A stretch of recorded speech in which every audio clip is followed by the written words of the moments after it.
राम राम मित्रों। मेरे मन में एक बड़ा प्रश्न था, नीम करोली बाबा कौन है? क्या सचमुच अवतार थे या फिर सिर्फ एक संत थे? एक ऐसा प्रश्न लगातार जो सबके मन में चल रहा है, वही मेरे भी मन में चल रहा था।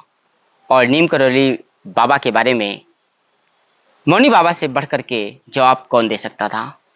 तो हमने पूछा नीम करोली बाबा के बारे में एक ऐसा सवाल जिसका जवाब जान करके आप भी हतप्रभ रह जाओगे।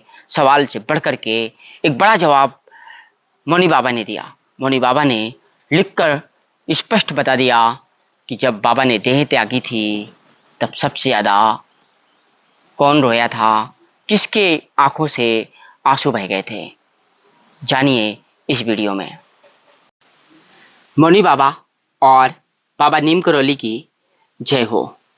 आज हमने सवाल किया था मौनी बाबा से कि नीम करोली बाबा के बारे में आप क्या कहोगे और क्या आप जानते हो उनके बारे में। तो चित्रकूट के जंगलों में निवास करने वाले मौनी बाबा ने हमें बताया कि नीम करोली बाबा परम भक्त थे भगवान के। नीम करोली बाबा भगवान के परम भक्त थे। नीम की पत्ती खाकर भजन किए, मतलब वो नीम की पत्ती खाकर भजन करते थे। जब परम धाम को जाने लगे तो श्री हनुमान जी की आंखों से आंसू आ गए। मतलब हनुमान जी की आंखों से आंसू आ गए, ये बात आज शायद पहली बार मौनी बाबा ने ही लिख करके हमको बताई है। और अभी तक तो हमने ऐसा नहीं सुना था। हाँ, ये जरूर सुने थे कि नीम करोली बाबा ने जब देह छोड़ी थी तो वृंदावन में, मथुरा में, प्रत्येक मंदिर में जाकर के उन्होंने चरण स्पर्श किया था, मंदिरों में जाकर के भगवान को प्रणाम किया था और उस समय उन्होंने देह का त्याग किया था।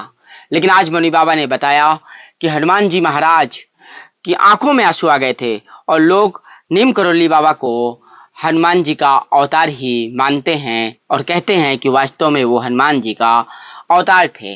और आज के समय में भी जब वो इस दुनिया में सदैव नहीं हैं, तब भी वो अच्छे लोगों की, सत्कर्म करने वाले लोगों की और संकट में फंस जाने वाले लोगों की मदद एक संत के भाव से, समभाव से आज भी कर रहे हैं। कभी ट्विटर के माध्यम से, कभी फेसबुक के माध्यम से, तमाम जितने भी माध्यम है दुनिया में, नीम करोली बाबा उन सभी माध्यमों से किसी न किसी रूप में भक्तों के सामने आ जाते हैं, संदेश देते हैं और उस संदेश को पढ़ करके लोगों का कल्याण होने लगता है। तो ऐसा अद्भुत चमत्कार मौनी बाबा के यहाँ से भी दिखा कि वो लिख करके बताते हैं कि कौन से संत कैसे थे।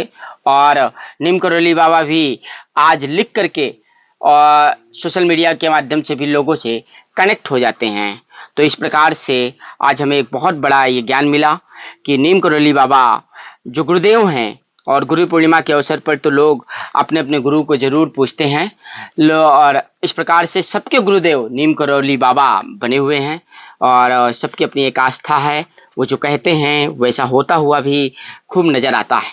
तो कुल मिला करके हमने जो आज प्रश्न किया था उसका जवाब मिला है और कोशिश यही है कि जीवन को आध्यात्मिक और धार्मिक मार्ग में जिए, सभी जिए और इस ओर से कुछ जीवन का एक रहस्य को हल किया जा सके। धर्म के मार्ग से, संत समाज की सेवा के मार्ग से जीवन के रहस्य को हल करने की यात्रा में हम लगातार आगे बढ़ रहे हैं।